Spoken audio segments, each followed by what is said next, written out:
Section: Introduction. We're diving into the world of distributed model training, a hot topic in the deep learning community. As models become larger and more complex, we need a lot of GPUs working together in different ways to train them. There are several techniques for doing this, but one of the simplest and most common is data parallelism, DP. This works well for smaller models, but when models get too big for a single GPU, we need to use model parallelism. There are two main types of model parallelism: tensor parallelism, TP, and pipeline parallelism, PP. TP divides the matrix multiplication in one layer across several devices, while PP splits the entire model into different stages that can be processed on different devices. Zero is another approach that distributes parameters across devices while keeping the simplicity of DP. To get the best performance when training large models, we need to cleverly combine DP, TP, and PP. If we have a lot of resources for interconnection, like NVLink between GPUs within one compute node, a mix of DP, TP, and zero works well. But if we're working across servers, especially with thousands of GPUs, PP is particularly useful. Our main goal is to make PP more efficient.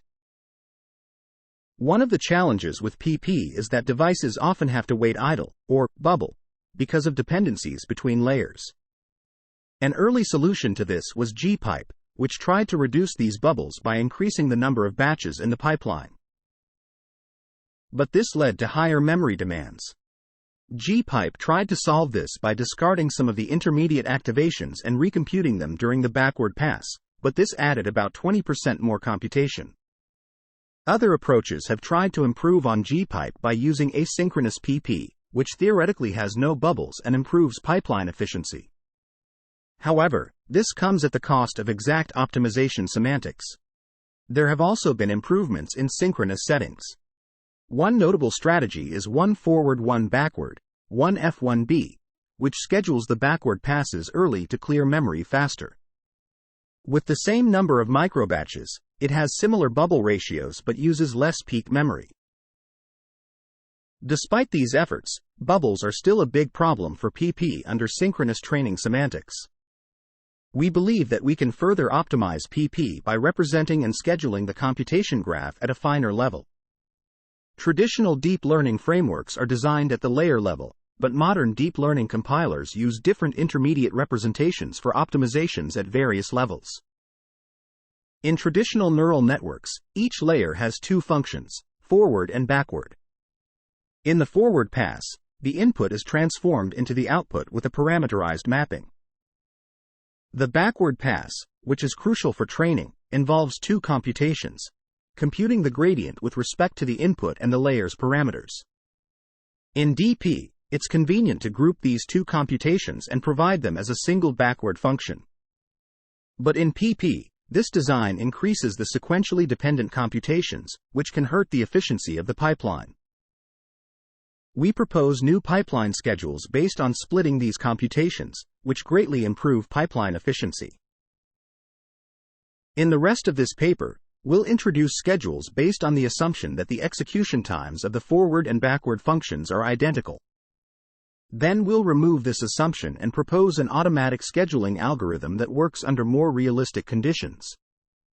We'll also detail a method that avoids the need for synchronization during the optimizer step, while preserving synchronous training semantics. We'll evaluate our methods against baseline methods under diverse settings, and propose a novel scheduling mechanism to further reduce the memory requirements to achieve zero bubbles. We're not trying to explore general mixed strategies for large-scale distributed training. Instead, we're specifically aiming to improve the efficiency of pipeline scheduling. Our method can be used alongside DP, TP, and zero strategies, and can replace the PP part in large-scale training. Section Summary. The introduction discusses the importance of distributed model training in deep learning, particularly for large models. It explains the concepts of data parallelism, DP, tensor parallelism, TP, pipeline parallelism, PP, and zero. The section also highlights the challenges of pipeline parallelism, such as pipeline bubbles, and mentions previous approaches like G-pipe and asynchronous PP. The authors propose a finer granularity for representing and scheduling the computation graph in PP, and outline the structure of the rest of the paper, which includes handcrafted schedules, an automatic scheduling algorithm, achieving zero bubble, and memory reduction techniques. Section: Handcrafted pipeline schedules. We've observed that by dividing the backward pass into two parts, B and W, we can reduce the sequential dependency and improve efficiency. This observation led us to redesign the pipeline, starting from the commonly used 1F1B schedule. In the 1F1B schedule, we start with a warm-up phase where workers perform varying numbers of forward passes. Each stage typically performs one more forward pass than the stage that follows it. After the warm-up phase, each worker transitions to a steady state where they alternate between one forward pass and one backward pass. This ensures an even distribution of workload among stages. In the final phase, each worker processes the backward passes for the remaining microbatches, completing the batch. In our improved version, we split the backward pass into B and W passes. It's important that the forward pass, F, and the first part of the backward pass, B, from the same microbatch remain sequentially dependent across pipeline stages. However, the second part of the backward pass, W, can be scheduled flexibly after the corresponding B of the same stage. This allows us to strategically place W to fill the pipeline gaps. We've come up with two new schedules that improve upon 1F1B, each offering a different balance between the size of the pipeline gaps and the memory footprint. The first schedule, which we call ZBH1, ensures that the maximum memory usage across all workers doesn't exceed that of 1F1B. ZBH1 generally follows the 1F1B schedule, but it adjusts the starting points of W depending on the number of warm-up microbatches. This ensures all workers maintain the same number of in-flight microbatches. As a result, the size of the pipeline gaps is reduced to a third of 1F1B's size. This reduction is because B is initiated earlier across all workers compared to 1F1B, and the tail-end gaps are filled by the later starting W passes. The second schedule, which we call ZBH2, allows for a larger memory footprint than 1F1B and can achieve a zero-gap schedule when there are enough microbatches. In ZBH2, we introduce more forward passes during the warm-up phase to fill the gap before the initial B. We also reorder the W passes at the end, which changes the layout from a trapezoid into a parallelogram, eliminating all the gaps in the pipeline. We've also conducted quantitative analyses using the transformer architecture, using a typical setting similar to GPT-3. We denote the number of stages as P, and the size of each microbatch as B. The number of attention heads is denoted as A, the sequence length as S, and the hidden dimension size as H. We use the notations M_B, M_W, to represent the memory required to store activations for one B, W pass, and T_F, T_B, T_W, to represent the running time for one F, B, W pass. We found that the running time for W is less than that for F, which in turn is less than that for B, and that the sum of the running times for B and W is twice that for F. We also found that the memory required by W is less than that required by B for the ZBH1 schedule. The memory required by worker I is PI plus 1, M_B plus I1, M_W, and for the ZBH2 schedule, it's 2P2I plus 1, M_B plus 2I2, M_W. Therefore, the peak memory is PM_B for ZBH1 and 2P1, M_B for ZBH2. Section Summary. The authors propose a redesign of the pipeline schedule by splitting the backward pass into B and W passes, allowing for flexible scheduling of W to fill pipeline bubbles. They introduce two handcrafted schedules, ZBH1 and ZBH2, which reduce bubble size and achieve a zero bubble schedule, respectively. The schedules are quantitatively analyzed in terms of memory usage and bubble size, showing that the peak activation's memory is reduced in both schedules compared to the 1F1B schedule. Section: Automatic Pipeline Scheduling. We're going to discuss automatic pipeline scheduling. While manually created schedules are simple and easy to understand, they often face problems in real-world applications.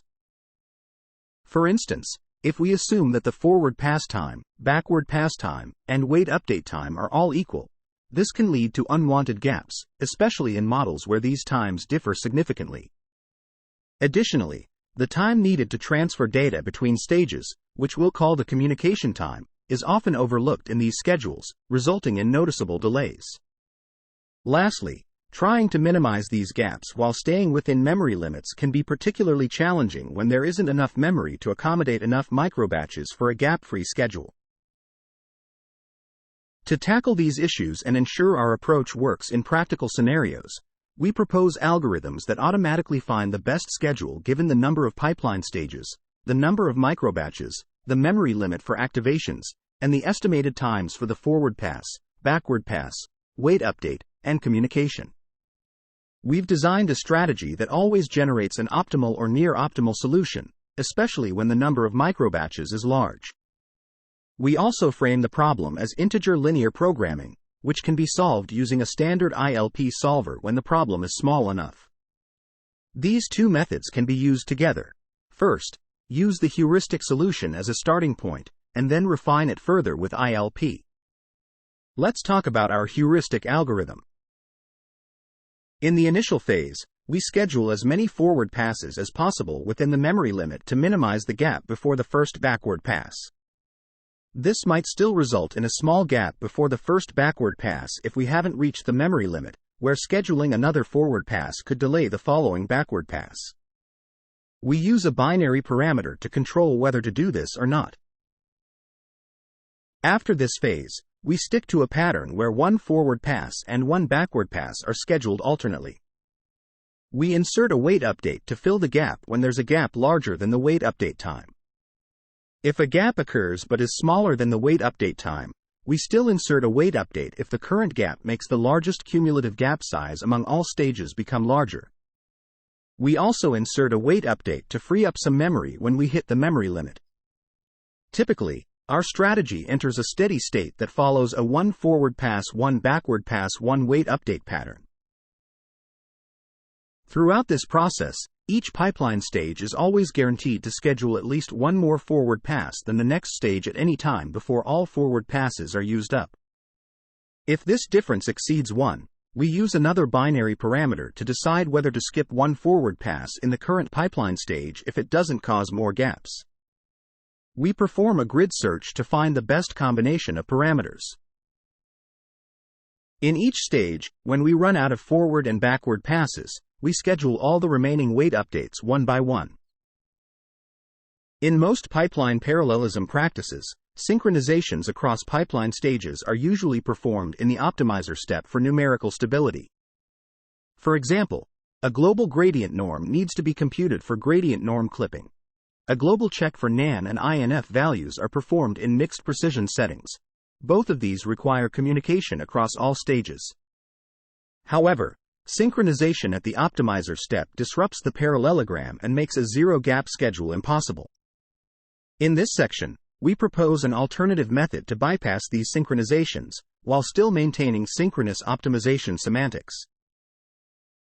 In existing implementations, a communication is first launched to collect the global states, followed by the optimizer steps which are conditioned on the global states. However, we noticed that most of the time the global states have no effects. For example, the global check for NaN and INF rarely trigger because in a robust setting most iterations shouldn't have numerical issues. The gradient clipping rate is also quite low empirically to justify a synchronization of global gradient norm at every iteration. Based on these observations, we propose to replace the beforehand synchronizations with a post-update validation. The idea is illustrated in figure. At each stage before the optimizer step, a partially reduced global state is received from the previous stage, combined with the current stage's local state, and passed on to the next stage. The optimizer step of each stage is controlled by the partially reduced state. For example, skip the update when a NaN is spotted or the partially reduced gradient norm exceeds the clipping threshold. During the warm-up phase of the next iteration, the fully reduced global state is then propagated back from the last stage to first stage. Upon receiving the global state, each stage performs a validation to decide whether the previous optimizer step is legitimate. If an amendment to the gradient is required, a rollback will be issued and then we redo the optimizer step based on the fully reduced global state. Section Summary. The authors propose algorithms to automatically search for optimal schedules in pipeline processing, addressing issues such as unwanted bubbles, communication time, and memory limitations. They present a heuristic strategy that generates near-optimal solutions and can be combined with an integer linear programming approach for further optimization. Additionally, they propose a mechanism to bypass synchronizations in optimizer steps, maintaining synchronous optimization semantics while avoiding the destruction of the parallelogram and enabling zero bubbles in the pipeline. Section: Experiments. In our experiments, we used the open-source Megatron LM project as our foundation and tested its performance using models similar to GPT-3. We first ran a certain number of iterations to gather empirical data for forward propagation time, T_f, backward propagation time, T_b, weight update time, T_w, and communication time, T_com. After obtaining these values, we used our automatic pipeline scheduling algorithm to determine the best schedule. It's important to note that both the initial and final stages of the pipeline have one less transformer layer than the middle stages. This is to balance out the extra computations in the initial and final stages, preventing them from becoming a bottleneck and causing delays in other stages. We compared several methods in our experiments. 1. ZB1P. This method uses an automatic schedule with the activation memory limited to P times the memory bandwidth, PM_B, which theoretically has the same peak memory as the 1F1B method. 2. ZB2P. This method also uses an automatic schedule but with the activation memory limited to twice the memory bandwidth, 2PM_B. This is the minimum memory required to achieve near-zero delays. 3. 1F1B and 1F1BI. These are methods introduced by Megatron LM. For the interleaved 1F1B method, the entire model is divided into chunks, which are cycled through each stage, forming an interleaved pipeline. Our experiments were conducted using up to 32 NVIDIA A100 SXM80G GPUs distributed across 4 nodes interconnected by a ROS RDMA network. We recorded the running time of each iteration after several warm-up iterations. Thanks to the reproducibility provided by Megatron LM, we were able to verify the correctness of ZB1P and ZB2P without running models until convergence. Our results showed that ZB2P consistently outperformed all other methods across various settings. Interestingly, the throughput of 1F1B, 1F1BI, and ZB1P showed a strong positive correlation with the number of microbatches. In contrast, ZB2P maintained efficiency even with fewer microbatches. This is because the delay rate in ZB2P was almost zero, and its throughput was already close to the upper limit. However, the improved efficiency of ZB2P came at the cost of higher memory consumption compared to the 1F1B baseline. We also compared ZB2P with 1F1B under the same memory consumption, and the results showed that ZB2P achieved a higher throughput even with half the microbatch size compared to 1F1B. On the other hand, ZB1P was designed to have a peak memory cost similar to the 1F1B baseline. It showed a comparable throughput to 1F1BI in the 8 GPU setups. In multi-node setups where communication bandwidth is more of a bottleneck, ZB1P clearly outperformed 1F1BI, highlighting its advantage in reducing pipeline delays without incurring extra communication cost. We also studied the efficiency of the schedules generated from our automatic scheduling algorithm. To quantify the efficiency of a pipeline schedule, we introduced the concept of delay rate, which is calculated as the difference between the largest execution time of all stages and the optimal execution time when all communications are overlapped with computations, divided by the largest execution time. In most of the settings, ZB2P produced a delay rate of less than 1%, which is the best among all schedules. This provides strong evidence that our automatic scheduling algorithm adapts better to realistic scenarios by using more accurate estimates of forward propagation time, backward propagation time, wait update time, and communication time. Section Summary. The experiments were conducted using the Megatron LM project and models similar to GPT-3. The optimal schedule was determined using an automatic pipeline scheduling algorithm based on empirical measurements. The results showed that ZB2P consistently outperformed other methods, maintaining efficiency even with fewer microbatches due to its low bubble rate. However, ZB2P had higher memory consumption compared to the 1F1B baseline. The efficiency of the automatic scheduling algorithm was also studied, with ZB2P producing the lowest bubble rate among all schedules. Section: Memory Limit. We're going to delve into the concept of memory limit and its impact on the bubble rate, which is a measure of idle time in a system. We've conducted a series of tests using our heuristic algorithm, adjusting the memory limit each time, and the results are displayed in a figure. Initially, we noticed that as we increased the memory limit, the bubble rate decreased almost linearly. In theory, we expected this trend to level off at a certain point, which we calculated using a specific formula. In practice, we found that a threshold of twice the number of pipeline stages times the memory of each microbatch was effective in reducing the bubble rate to nearly zero, given that the time for forward and backward passes are approximately equal and the communication time is relatively small.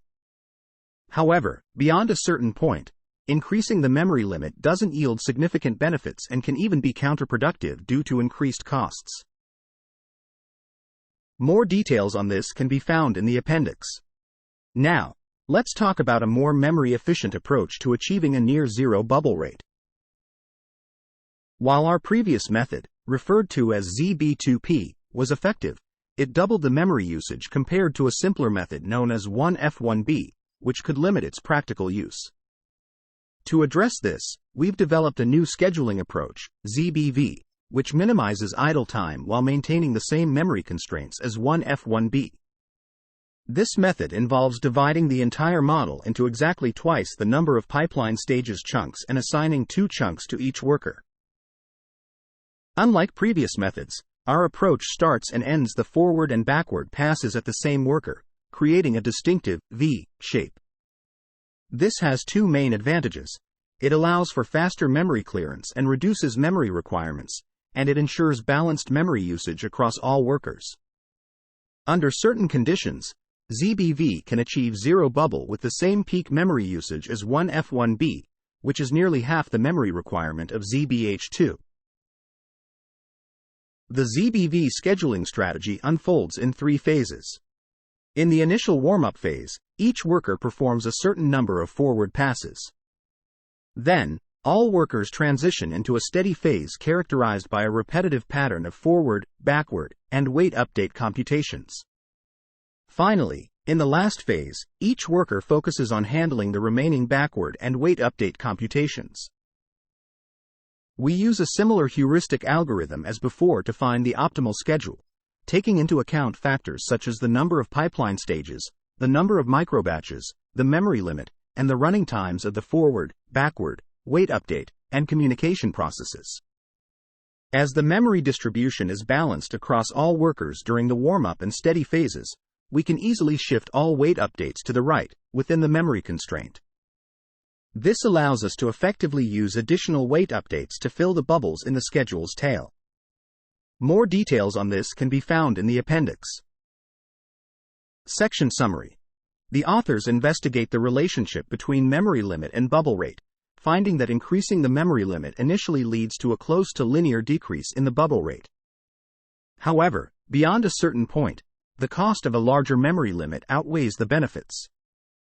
To address the increased memory consumption of the ZB2P approach, the authors propose ZBV, which achieves minimal idle time within the same memory constraints as 1F1B by sequentially allocating model chunks to workers in a V shape.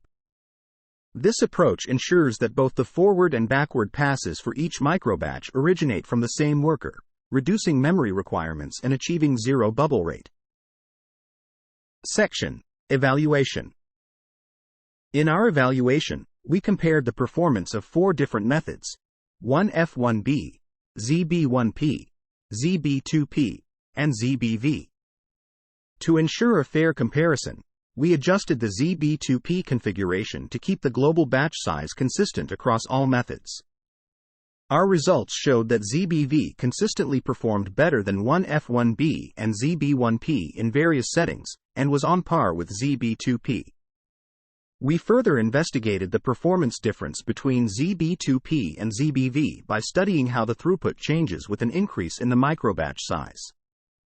We found that larger batch sizes generally improved GPU utilization and overall efficiency. For instance, we observed an 8% improvement for the 14.6B and 28.3B models when we increased the microbatch size from 1 to 2. However, for the 6.2B model, the improvement was less than 3% as the microbatch size was already large enough. This is why ZB2P performed better than ZBV in this case. In conclusion, there's a balance to be struck between having a larger microbatch size and a lower bubble rate. If the benefits of a lower bubble rate outweigh those of a larger microbatch size, it might be a good strategy to opt for a smaller microbatch size. Next, we calculated the bubble rate for 1F1B, 1F1BI, ZBH1, ZBH2, and ZBV. Our results showed that ZBV had a significantly lower bubble rate than 1F1B, 1F1BI, and ZBH1. It was comparable to ZBH2, but used only half the memory. In this comparison, 1F1B, ZBH1, and ZBV had similar memory usage, while 1F1BI and ZBH2 used more memory. We also studied the relationship between the bubble rate and the memory limit. We found that the bubble rate decreased almost linearly as the memory limit increased, until it reached a plateau close to zero beyond a certain threshold. Interestingly, when the memory limit was less than twice the product of the number of processors and the batch size, ZBV had a significant advantage over the heuristic algorithm that didn't use ZBV.